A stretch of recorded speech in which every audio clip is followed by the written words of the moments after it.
To access the class code for your new Google Classroom, you go to sparta.org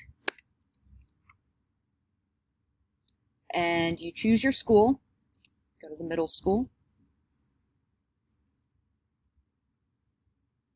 Then you're going to go to the directory.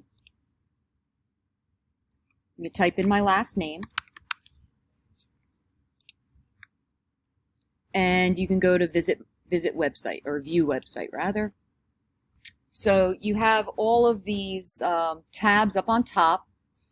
You go to the class that you are going into, that you're joining. Let's say it's class 7. You click on it, and the class code is right here.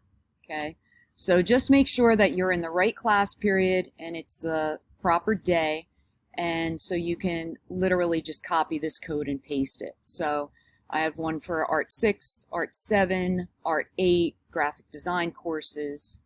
So you copy the code that you find as you click on the classroom.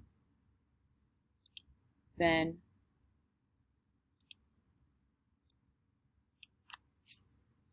certainly copy it.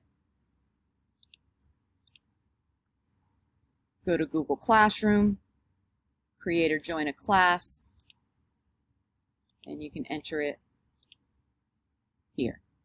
Okay? So hopefully that helps you out. Reach out to me if you have any other questions.